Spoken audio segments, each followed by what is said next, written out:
Oke, satu pertanyaan lagi, Gus. Ini ada pertanyaan dari teman-teman mitra driver Grab. Saat mengantarkan barang, tiba-tiba azan waktu sholat, ya, Gus.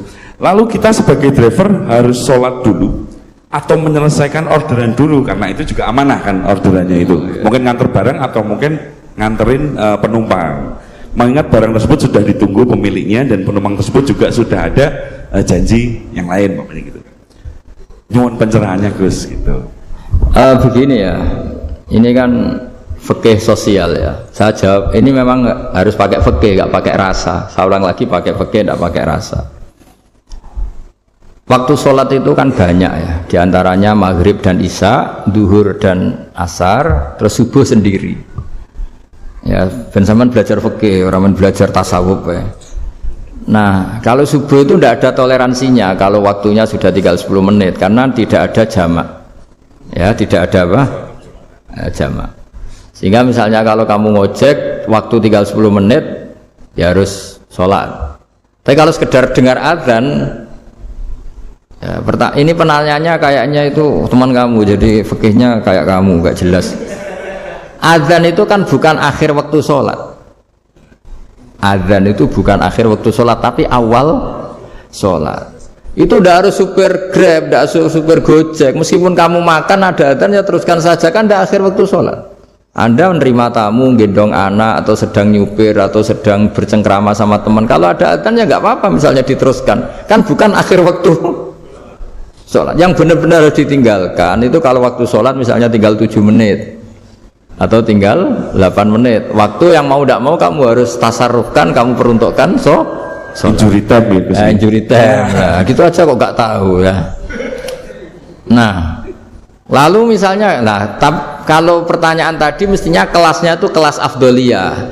Utamanya gimana? Kalau wajibnya belum ada karena kan waktunya masih panjang.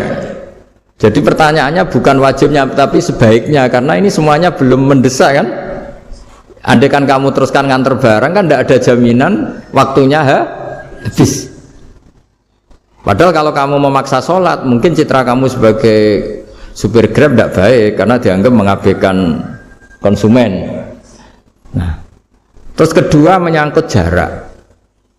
Oke, seperti itu. Nah, sekarang kalau pertanyaannya dibalik, makanya yang dibalik ini agak ribet. Waktu sholat tinggal 8 menit.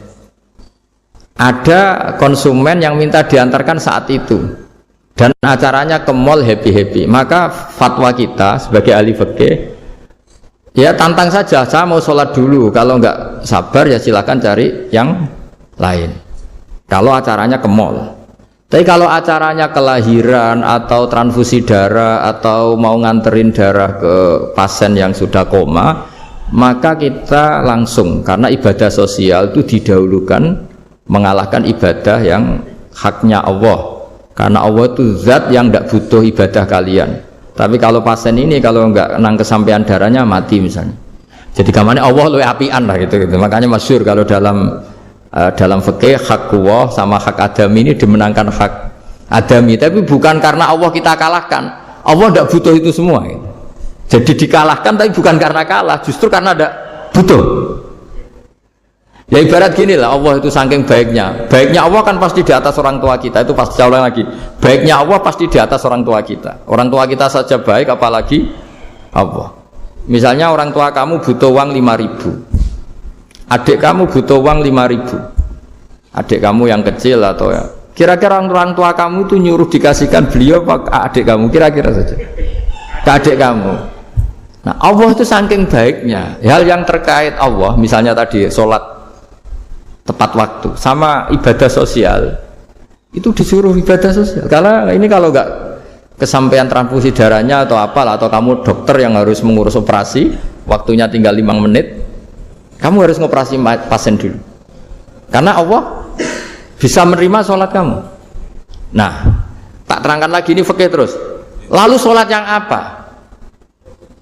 Kalau sholat itu antara maghrib dan isya dan nanti yang terlambat itu maghrib, kita ngikuti ulama yang mengatakan jika ada darurat maka maghrib dan isya boleh dijamak meskipun tidak atas nama pergi.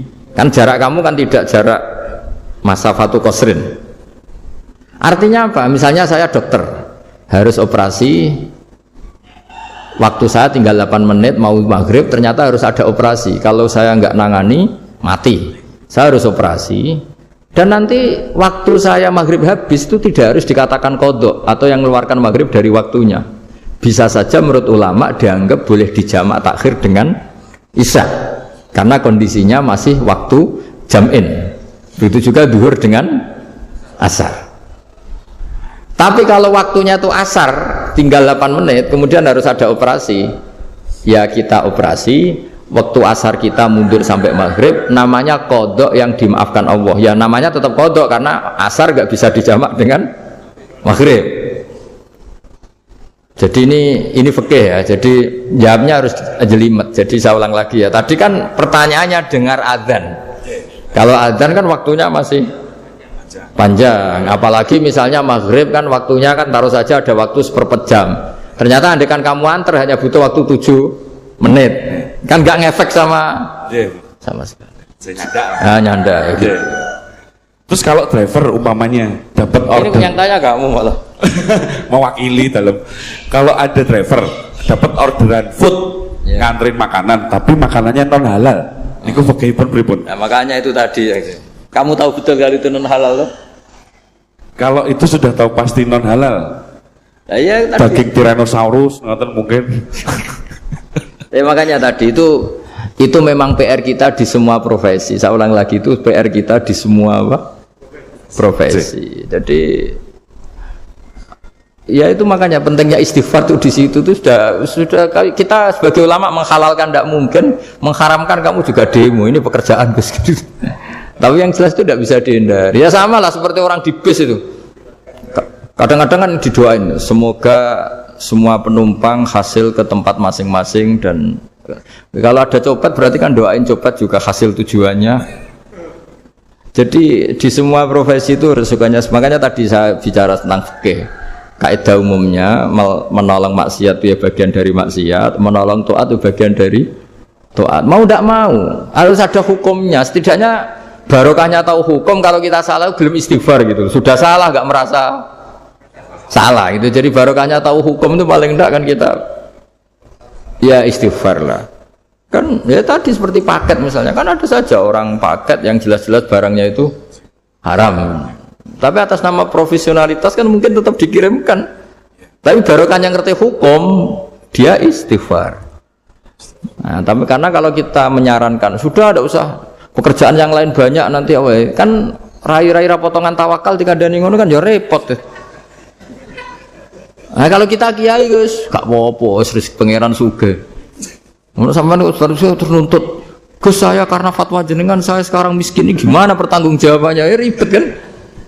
Tapi saya ulang lagi, itu seninya ngelola kehidupan semuanya seperti itu. Jadi makanya kita nggak pernah berhenti berdoa, Rabbana dzolamna anfusana, karena dalam sisi semua hidup kita pasti ada unsur nggak benernya gitu.